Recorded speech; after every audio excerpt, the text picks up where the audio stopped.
Hey, you're listening to 89.5 The Wave, KCFV, here with me, Dalton, and I have some very special guests. You might have noticed that song that played, or you might know that they're going to be performing before Corey Feldman and the Angels this month at, where is that at, guys? The Ready Room. The Ready Room. Thank you for saving me on that. It is no other than Local Grades on the Rise, free parking. How you guys doing? Fantastic. What's up? All right, so we have half of free parking because what's up with the other half? The other half are bums, and we're doing an acoustic performance, so we just had to pop the three in that don't play drums and bass. Yeah, how many instruments are played in your band? Dude, we got 6 instruments in there. We play 3 different guitars, 2 acoustics, 1 electric usually. We got a piano, a bass, and drums. That is. Do you ever run into an issue when you're on stage where it's with 6 people? It's crowded. I'll say that. Yeah, there have been some mishaps, some chord tangling and things like that. Yeah. What has been like the most embarrassing thing that has happened because of all the guys on stage at one time? I don't think there's been any embarrassing thing like falling down or anything like that, because we basically stay put in our stage position. Our small cubes that we Yeah. have to stay in because something will happen. Yeah. Do you want to have the chance at some point to probably play a bigger stage where you might have a little bit more room? Oh yeah, definitely. Is there a dynamic that you envision with the band of how you guys want to perform on stage? Yeah, the ideal thing there would be all wireless packs pretty much running around the largest stage possible. Sounds wild. I've been rude because I haven't had you guys introduce yourselves yet to the people listening. So if you wouldn't mind doing me the honor of letting them know who you are. Heck yeah, I'm Rumbo. I play electric guitar. I'm Matt. I sing and play acoustic guitar. And I'm Nathan. I play the acoustic guitar. And what made you guys go with the acoustic guitar, with like blending that into the electric and live sound?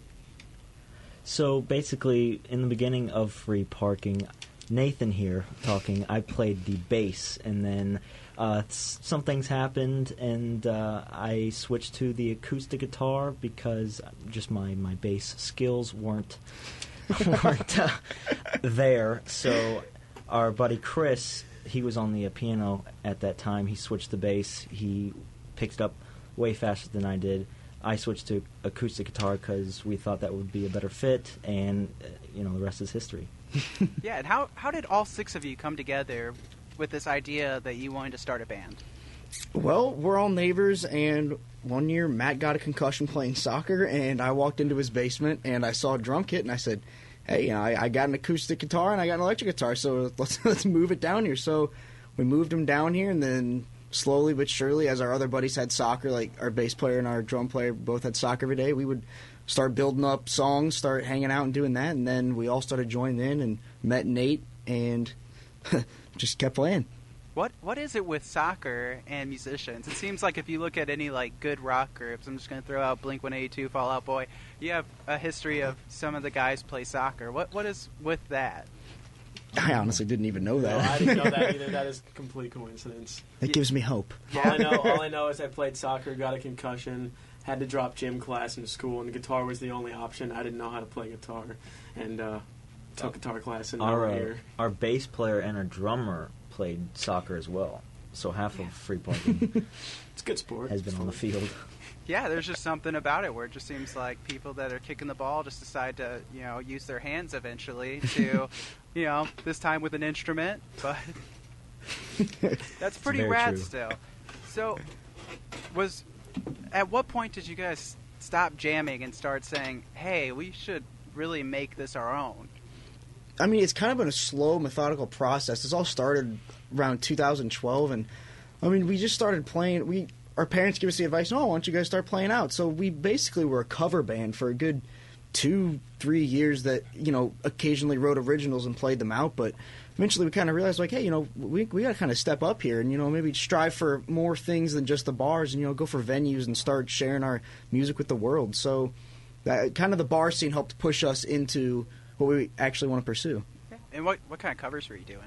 Oh, we were doing kind of like pretty much anything. Old rock, blues, modern, pop songs. Everything people at bars want to hear. Yeah, so Yeah. you were just playing to that bar Oh, yeah. crowd. Mhm. Like, did you play any, oh man, what's the Piano Man? I can't even remember his name. Oh, anymore. Billy Billy Joel. Joel. Yeah, did you play some Billy Joel? 'Cause We actually did. It was Only Oh the Good yeah, Die Young. Only the Good Die Young. Yeah, Yeah. we still play that if we play out. Classic. That sounds like fun. I think it's important to have one of those good covers that you have, just because sometimes people see you and they don't know who you are, Hmm. and you need something to kind of pull them in, and Yeah. they need something to get into before they can really indulge in your music. It seems. Yeah, absolutely.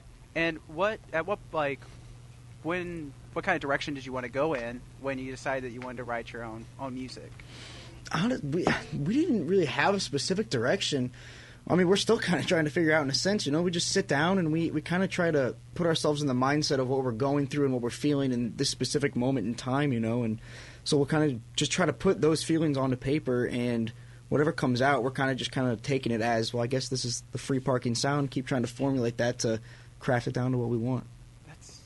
That's a really great answer. I mean, it's interesting to see people in a phase when you guys have obviously released a song that we just heard, which sounds very well put together. Like, it sounds original. Thank you. It sounds well thought out. I've listened to it countless times today trying to get into this interview, and it's growing on me a lot. Honestly, Heck yeah. Thanks. That's But its job. It's really groovy, and that wasn't the first time that you guys have gone into the studio, though.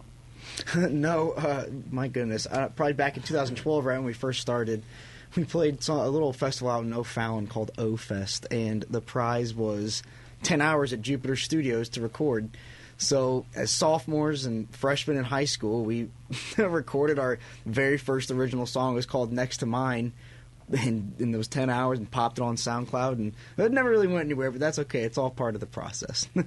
And how does that experience from the first time you went to Jupiter to this last time where you actually recorded Rescue Me, how did that dynamic change? I mean, I think we were more ready, honestly. Yeah, it was a big difference. We really we got a producer to help us out, and we really battened down the hatches on everything and looked at every single individual instrument and its job in the song, which we did not do the first time. So you're it just was kind of a thrown together mess, you're saying, in the first go, and then this producer's like, let's work on each individually and then throw it together at the last second. Yeah. That's rad though. Yeah, man. the first time it wasn't even a producer; it was like an intern. Yeah, it was rough. It was rough. Hey, as somebody that's been an intern, that's the last person you really want crafting your first, EP.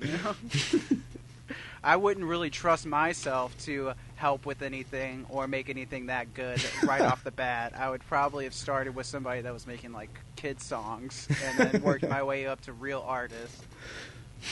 But you guys have made a lot of progress since that. Like, what has been like the biggest highlight so far for you? Man, the pinnacle so far was opening up for the Struts at Ballpark Village. It was crazy.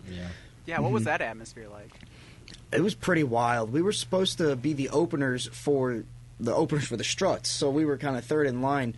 But that was Greta Van Fleet who was opening up for the Struts, but they got sick that morning, canceled, so we got moved up, and it was an electric atmosphere, man. There were about 1,000 people there, we think. Yeah. So we just went up onto a stage of 1,000 screaming fans getting ready to hype for the Struts, and it was otherworldly. It was really cool. And were they really into it? Did you guys get them pumped up for the Struts? Oh yeah. I hope so. Because did it like just like downpour after their set ended, or was that another time that I'm thinking? Maybe, I don't know. Down. But I did hear that not everybody was happy that the opener had gotten bumped up and the opener actually dropped out. What was that like, hearing some kind of like negativity, even though the reception was pretty positive? Well, we didn't know about the negativity until we heard a podcast on 105.7 The Point, when they told us that a guy emailed them because I think he drove hours on end to hear this Greta Van Fleet band that canceled 2 hours before the show started. So, and The Point didn't know that, and they didn't contact anyone or post anything about it. So, the guy that emailed didn't know about it. So they drove all the way to the Ballpark Village to see the Struts and Greta Van Fleet. disappointed, and he was just very upset with everyone that night. So he was just a Debbie Downer. Proceeded to trash talk everything. Yeah. Yeah, that's kind of got to be like a cut to the ego a little bit there. Yeah, it was, but at the same time, I think it's also, in a way, humbling. I think everyone needs a little bit of that, someone to put you down and say, no, get off the high horse, and so, helps you kind of push yourself a little more. Yeah, not to mention, I mean, right after they read that email, because I was listening that day, but you got a pretty great compliment from somebody that's really established in the local scene. I mean, Philip Sneed, a.k.a. Moon Valjean. Yeah, you can understand why he doesn't go by that anymore. It doesn't really fit his personality. But yeah, I mean, a dude that is the front man for Greek Fire and also plays guitar in Story of the Year. What's it feel like when somebody like that gives you a compliment on your music? Talk about humbling. It was a very humbling moment hearing that on the radio. It was very. You said he's very established, and that the fact that someone with that status in St. Louis would be able to stand up for us and help push our music, it was a very, very kind of awe-inspiring moment. Really cool. To go back on the soccer with musicians, he plays soccer too. Yeah, there you go. There we go. There's another one. We're just tallying them up, and when does the list end? Yeah, not at Philip Sneed. Yeah, exactly. It probably starts there. I assume that he would be the soccer guy in music. He'd probably take ownership of that. But how did you find? When did you get the news that you were opening up for the opener of the Struts? I'm not really sure. I think it was that morning actually. So we woke up to a text. I woke up to a text from Nathan telling me, Greta Van Fleet canceled. You guys are on, and I'm not going. I was nervous. I usually get nervous, but reading that definitely sprung some extra nerves on me. And have you guys really dove into the Struts before that? Did you know about them, or? I mean, Nate kind of had. He's been a fan for a little while, but as for the rest of us, no. We'd heard of him and everything, but no, we had never really gone that deep into him. Yeah, and did you stick around for the show afterwards? Oh, yeah. They put a great show on. Yeah. We got to watch from backstage next to him and see all the details. We got to see a man make him some nice tea while he was playing. He ran up there and snuck it on there. Well, yeah, they are English, so I guess you have to bring your own tea guy. I mean, that'd be pretty sweet. I like tea myself, as I'm indulging in it right now. But, yeah, I mean, that sounds pretty awesome. Did you get to interact with him at all, talk to him? Yeah, he actually, whenever we first got there, he had this big Tupperware.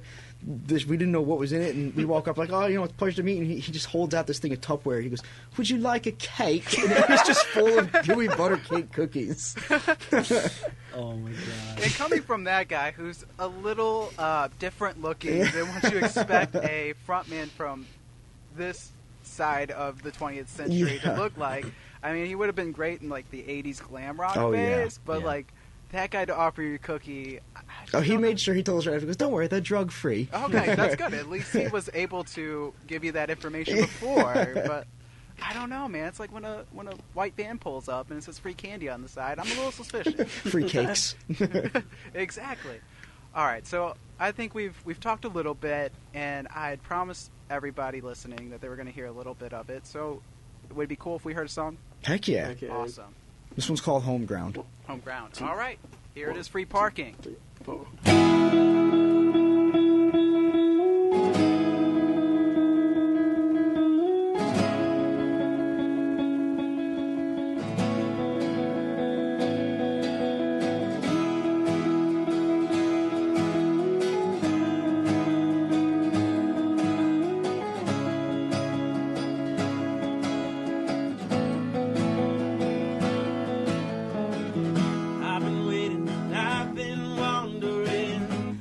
Something to get caught up in. I just need a place to call my own.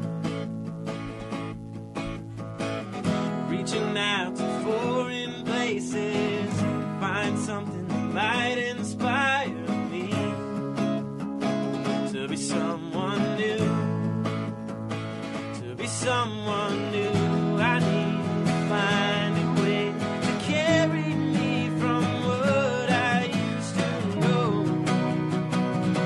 But don't hold back now, I will remember my home ground, giving me all of my love now, and I won't let you get away from me.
Thank you, guys. That was really good. Thank you. That was for you, Dalton. Thank you. See, this is my favorite part of interviews, is getting you guys to come in, and then it's like I get to have my own concert, and it's just me, and usually you have to pay like hundreds of dollars for that. It's always free for you, Dalton. Yes. Fantastic. So, with having 6 people, or dudes, I should say, guys, whatever you want to call them, having 6 members of the band, how do you guys tackle the songwriting for your band?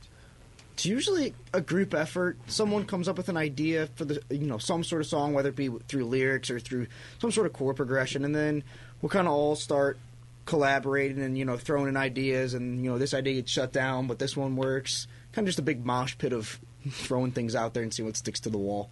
And who would you say kind of handles the lyrics the most? I would usually say it's probably Matt and Nathan. probably me and Nathan. Yeah. So which one of you wrote "Rescue Me"? I do. Funny story that Matt is going to tell right now. When I first wrote "Rescue Me," I had the acoustic guitars up in my bedroom, and Nathan's asleep on my couch in the living room, and I'm just messing around, and I come up with this thing, and I'm like, this actually sounds really good. I think this can go somewhere. I come down, I'm excited, I'm like, this is awesome. I go, Nathan, listen to this. And I play him this thing, and I'm singing it, which is "Rescue Me" that you hear now. And Just he goes, woke from my he was slumber. like, it's all right. He didn't like it at all. It's just, no matter what he says, he did not like it at first. That's really kind hard. of my kind of my personality. It's just I don't like things with your personality. No, at first I don't like it, and then I have to warm up to it. Then I love it. He's It's like, just wear me down a little bit, Matt, and then eventually I'm gonna love it. But was there something in life in general that inspired that for you, Matt? Or? No, I usually just kind of start playing, and then I'll like sing the first couple things that come to my head, and then if they sound like it's a good topic or a good thing that could apply, then I go with it. If it just sounds like complete nonsense, I'll just keep singing until something kind of comes out that makes sense. And then I'll take that, and then like they'll help me with the lyrics. I won't just be able to like finish it all. I'll say, here's our concept, here's some words. What do you guys think? Give me some ideas, and that's just kind of how it ends up working out.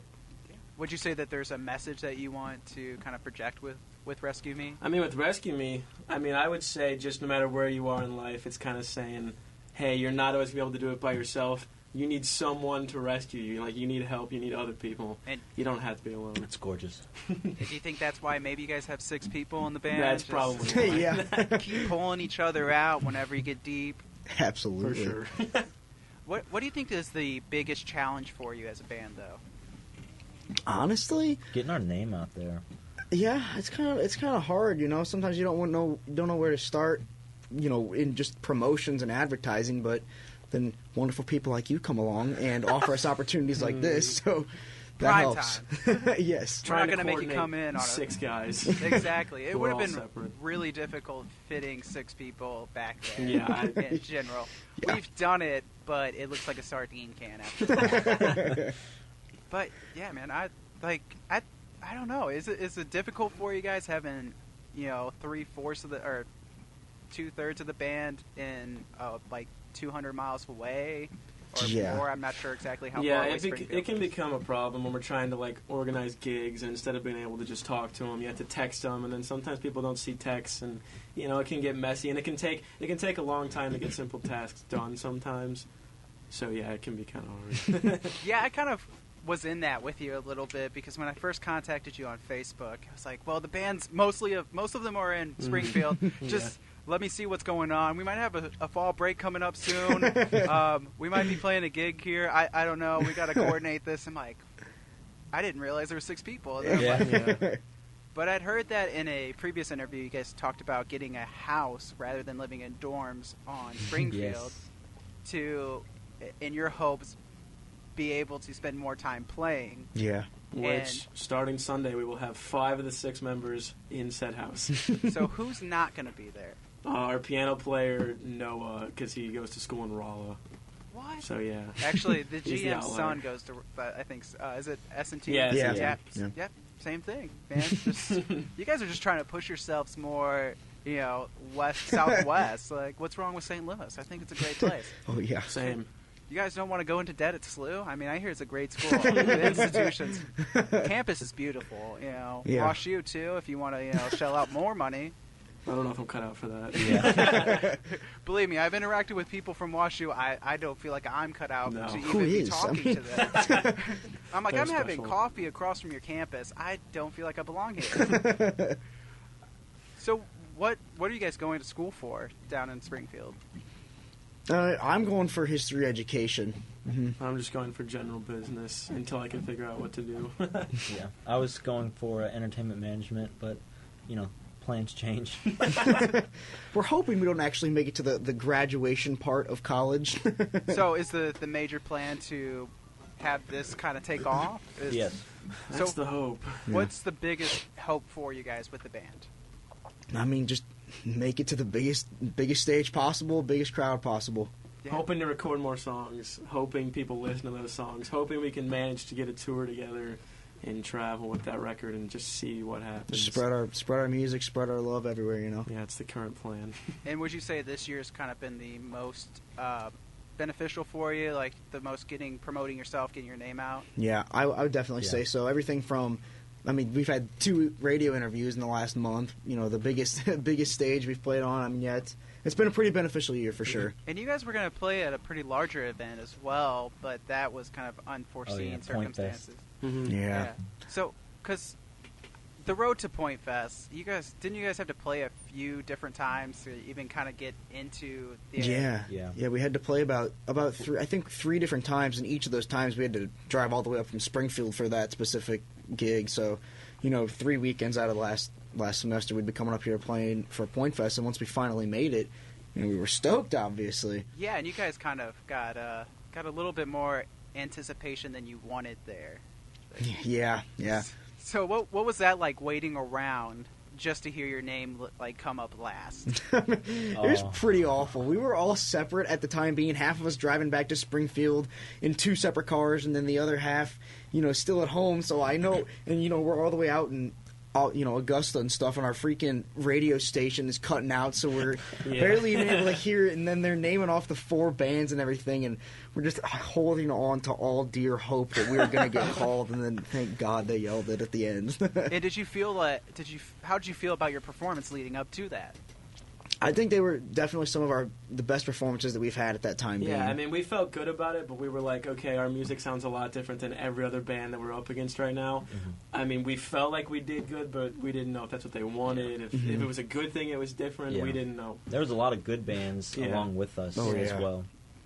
And you're sitting there at the pretty much, I think it happened on a Wednesday, or maybe it was a Tuesday. Yeah, and you get the news. And what was that experience like, just to see that kind of just slip through your fingers like that? I cried at Qdoba. I'm just kidding.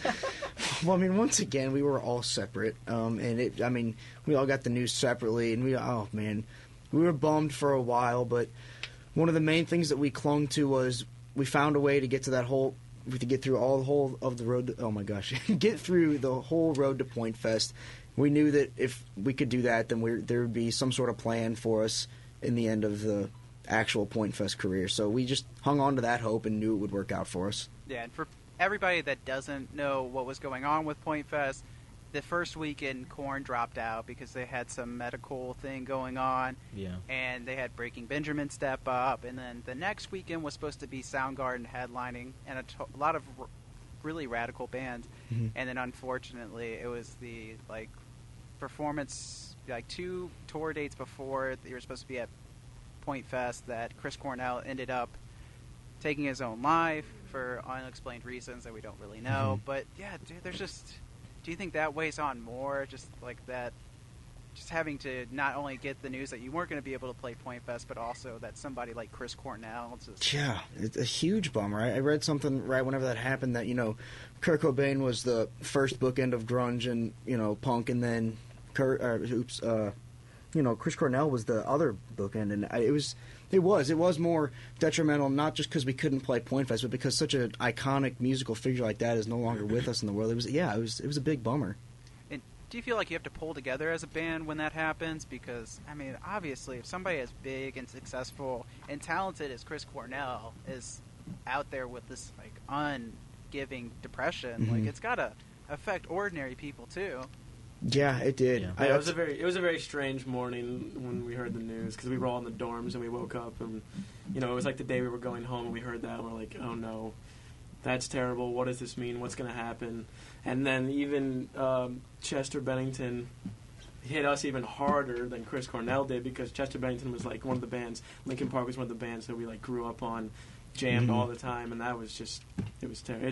It's not been the best couple months for us. Yeah, not at all. It's been awful. I know that you guys like to throw out John Mayer when you talk about influences. Oh, yeah. On a scale of 1 to 10, 12. how? Okay, there we go.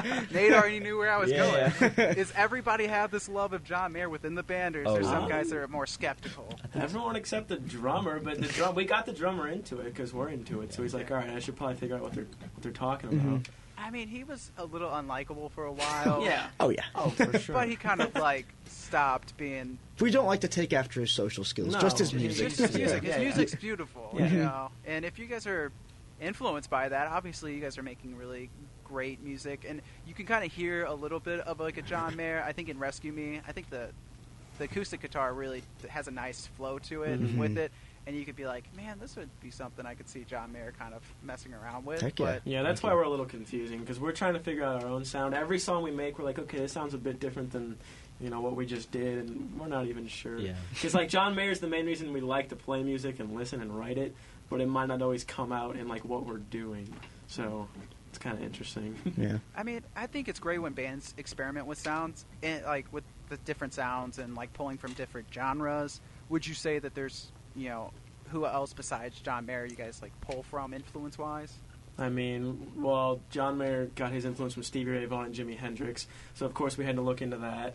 Linkin Park, of course. So it's like a Coldplay, Ed Yeah. Sheeran. Ed Sheeran. Yeah, and then we listen to the radio, like with modern music too. So like throw all that into a pot, and it's kind of like whatever we come out A with. big stew Yeah. of sounds. So since you guys or you've listened to Stevie Ray, are we gonna get a steel guitar at some point within the band? I wish. We can only hope. Would you say that there's an artist now, currently, that you guys are really like digging, like not influenced by per se, but you like are really into their sound? See, that's the problem with me, because right now I'm really into like hip hop and Post Malone and Kendrick Lamar. Did and you see the thing about Post Malone when he was in St. Louis? Yeah, What- he pulled a Jack Black in School of Oh, Rock yeah, and yeah, stage yeah. dived, Yeah. and no one caught his big person. Yeah. Thank you for. This is an education station, so we're not allowed to say what he Yeah, said. yeah. But Yeah. thank you for respecting that, Yeah. Nate. But yeah, if you're a heavyset guy, you probably shouldn't jump off the stage. No, No, Post. he went right to the floor, and some chick started making out with him. Well, that's hip hop, you know. That is hip hop. It's the new rock and roll. Yeah. Have you guys ever tried to stage dive or crowd surf at your shows? Is it ever on your Well, mind? with our music, I mean, it's not. Usually when stage diving happens, it's in a rowdy environment, and our music isn't that rowdy. So, I mean, I'm down for Yeah. I it. mean, however, we play in places that get rowdy, because we Yeah. open for bands that get rowdy, so I guess we could try. To answer your question, yes, it is always on my mind. Okay, so I just think next time you're watching from the side of the stage, just take a jump out. As soon as it gets rowdy, you open up for somebody that's got like a pit going. Yeah. I saw Goldfinger was recently here a couple months ago, and that was crazy. And most of those people were like 30 or 40 years old. I'm like, you need to retire from rock and roll for a little bit. Like, let some of these younger people get into it. This isn't an old man's game. Yeah. But here they are coming over the top of you, just like falling into the pit. And You it's have like, no choice but to pass them on. Exactly. But what is the feeling at your guys' show? Like, what do you what can we expect when we see it? Like, if we see you opening up for Corey Feldman and the Angels in think- the Ready Room on the 30th. Positive and energetic. Yeah, since we're all buddies and been buddies since back to the 6th grade, it's kind of like a party up there on stage. All of us, that's what people have told us at least. We all just hang out and goof around Yeah. on stage and walk around together, and so people say they can kind of feel that vibe. Just Yeah. friendship and hanging out. You'll see a little bit of dancing, but mostly people are like they see us smiling and having a good time. They're like, hey, I should probably be having a good time too. So that's the vibe. Ultimately, what would you like for the audience to be doing when you guys play? Like, what's your dream audience participation? I would say singing Yeah, definitely. along to our songs. That would be awesome. Not a very demanding thing there. But Singing to our songs, dancing, just getting the positivity that we're hopefully getting across. Throw a few bras on stage. make it a party. Whitey Exactly. tighties. Let's play chicken in the crowd a little bit. See what we can get going. So many images are racing in my head right now. So if you're listening to this, you probably want to go see Corey Feldman and the Angels on the Please. 30th. Yes. And bring a spare bra, because if you could throw it up on stage, the guys here would greatly appreciate how rowdy you're getting. Can we get a little rowdy and maybe get another taste of what it is to be at your guys' show? Of course. Okay. Perfect. We'll put a song called Wherever We Go. Want to give us some snaps, buddy? I'll snap for you.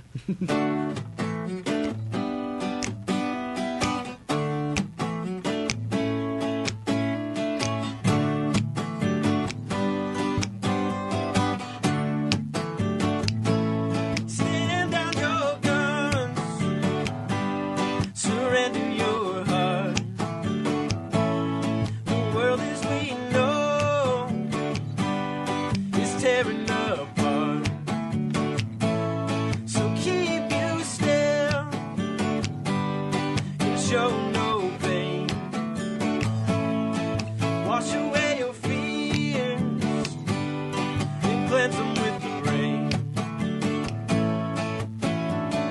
Listen to my words, listen to my vow, follow my voice, and see me in the clouds, and know that I'm running to your arms. I will keep you safe and sound as the world around us burns. And know that if it all ends tonight, I will keep you safe and sound wherever we go.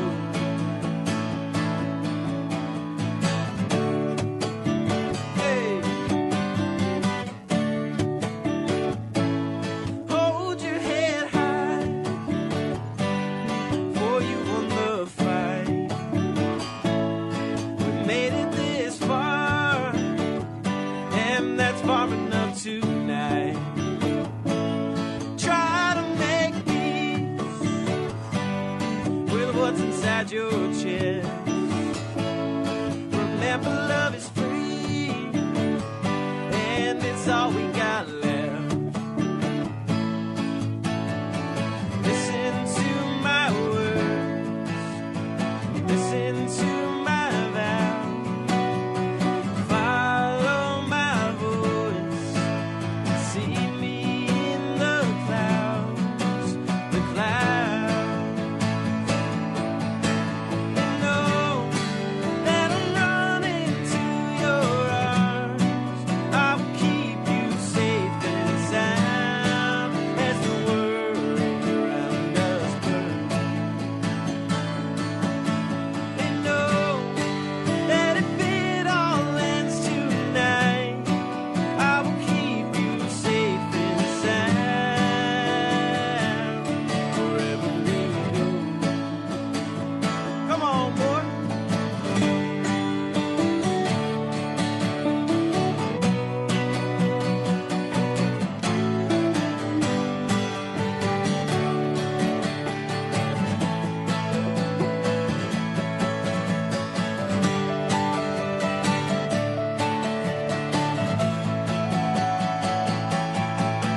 And know that I'm running to your arms. I will keep you safe and sound as the world around us burns.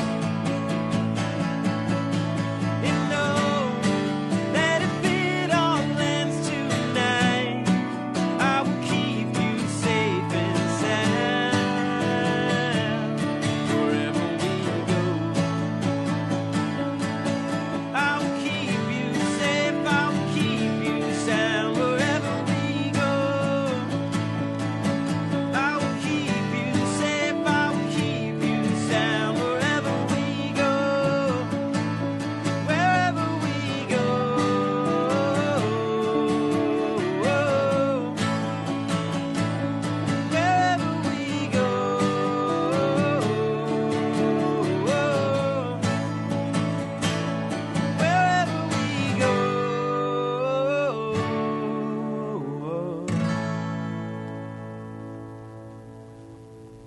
All right, that's another original acoustic that you're hearing only here on 89.5 The Wave by none other than Free Parking.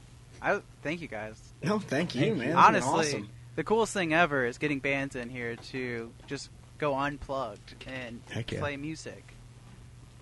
When can we expect some more music coming from you? Hopefully, sometime early next year. First half of next year, sometime, yeah. Because I had heard that you were, working on getting the funding for the studio time for a full-length album. Yes, sir. Hopefully, somewhere around 10 songs, somewhere around first half of next year. Yeah, that's the goal for now. That's awesome. And how many songs do you have written so far for this? We have probably like 20, 30 songs written. It's just like which ones are good enough, which ones do we want to keep, and we still write songs now in case something better comes up. So, and when you do that, how do you go through the selection process of saying that this song is good enough to go on the album? Is there a theme that you want to go with, or a certain sound that you're looking for? It's a lot of like when you play it, you can kind of like you're like this song feels good, and like we play a lot out, so we can play a song, and if the crowd reacts like okay. The song feels good. The crowd can tell it feels good, and you kind of know which ones are better than others. Because sometimes you're like, here's a new song, and you're playing it, and you're like, never mind, actually. It's just not there. So that's kind of one way to do it. And how many times do you guys play out to where you're able to kind of do this filtering process? Lately, not as much, actually, because we've been playing bigger, more important shows, I guess you could say. And before, we used to play lots and lots of bars for a really long time.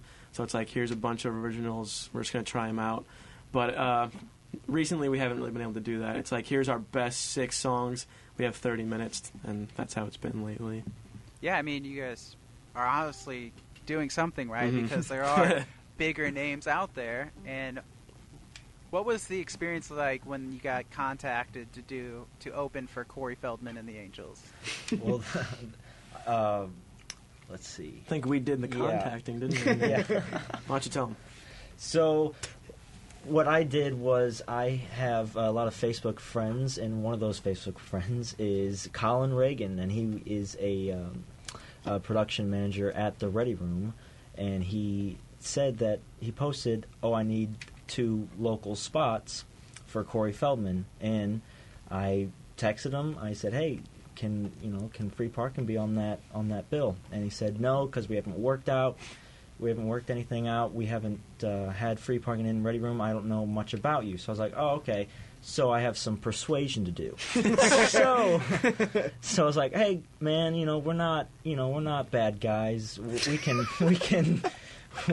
bring in a good crowd. We can sell as many tickets as you want. We'll bust our butts to do so. So after about a day or so, he's like, all right, why don't we try you guys and we'll see how it goes. And so far it's going pretty good. We're selling tickets right now in order to make his demand meet standards. His demand. Quick plug, like it's a $20 ransom. Yes. And that's how it went. Facebook is how most bands get around now, honestly. And how many messages did you have to send him to persuade him to put you guys on the bill?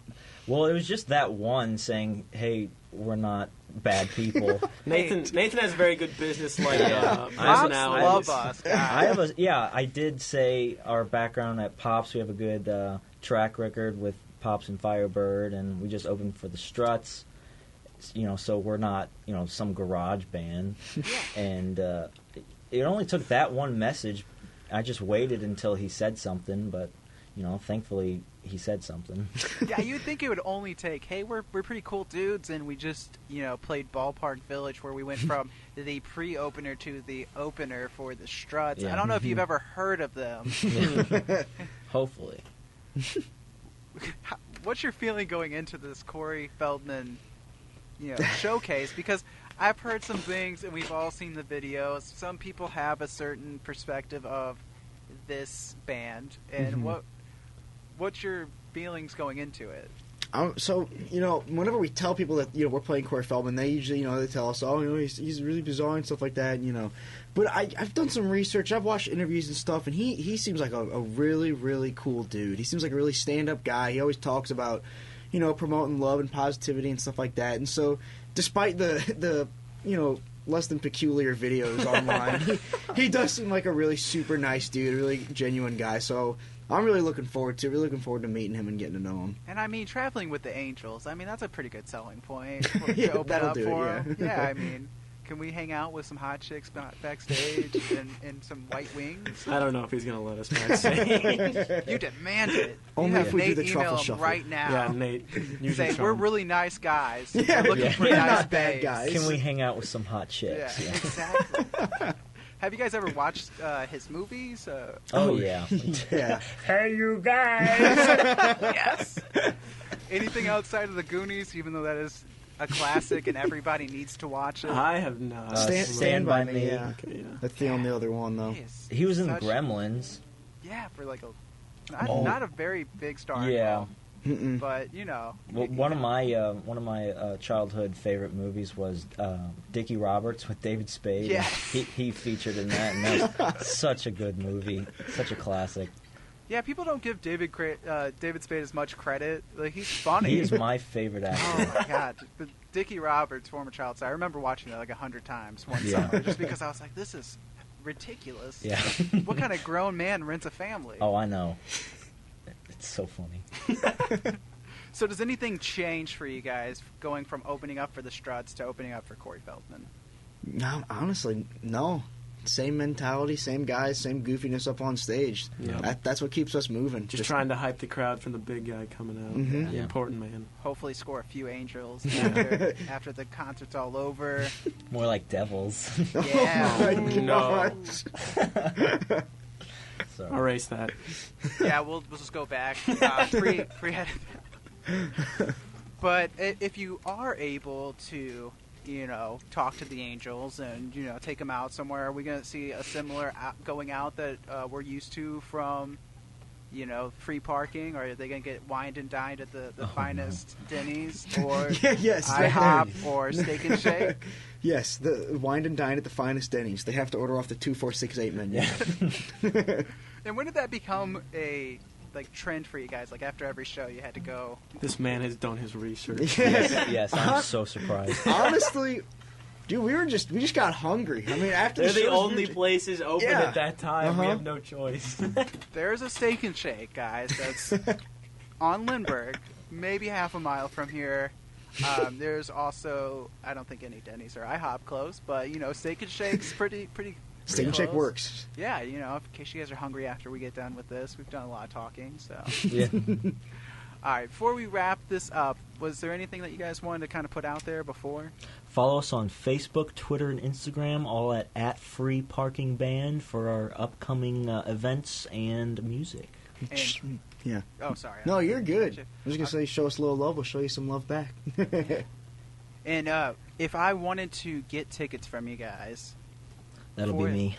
so we need to hit up Nate. Yes. I'm going to guess we can just go to facebook.com/free parking band, Yeah. and you'll be able to tell us the deets of where and when to pick up the tickets from you.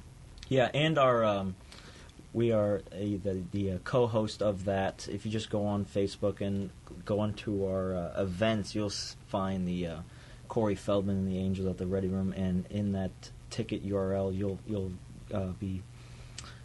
you'll go to the Ticketmaster website, and then you can just order from there online. Okay. So you don't actually have to see us in person if you don't want to. Yeah. Gotcha. But, you know, let's just push it to that, man, for real. Like, you guys are... I'd rather buy tickets from you. So Well, let's thank just say, go Spread to the word. facebook.com/free parking band. Mhm. Sorry, I'm just trying to, like, piece it together, and it's just way too much for me. It's really wordy. But, yeah, I'd say the best thing to do is just get it right from you guys. Support local music. Yeah, we're not scary. Exactly. They're We're really not bad cool-looking guys. guys. I mean, Nate and Matt have really long hair. They look like you're... I mean, I'm pretty sure the ladies have to love you, too. I mean, You probably might mistake me for a girl at first if you find me from behind. just be looking at from the front of the stage when you go to the show, just so you know that Matt is male and not possibly Yeah, a you'll chick see that my you- beard and you're like, oh, never mind. Man, That's a that hairy chick woman. was so hot from the back. All right, I just want to say that I appreciate you stopping in with us and, you know, having a good time. I Heck yeah. did. I hope you did. Absolutely. Yeah, Thank you blast. so much. All right, so we are wrapped up with you guys. I'm going to let you out so you can get to Steak and Shake and get your meal. But I'm going to play Rescue Me one more time, just in case somebody tuned in and they didn't get to hear it earlier. you. But we're going to promote that, and we're going to promote some of your show, too. And you have an open door. Anytime you guys want to come up and talk, we'll be more than happy to get you on. Heck yeah. I mean, I'll talk some more. Yeah, for real. Let's set this up again sometime when you have more time and you're not in Springfield. True.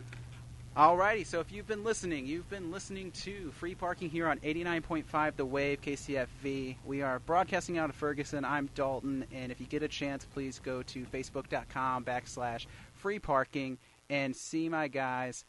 They'll be with Corey Feldman and the Angels, and you can get tickets right from them, and it'll be great. It'll be a great show, and without further ado, we're going to get you right back into their song, Rescue Me, which is a pretty jamming song.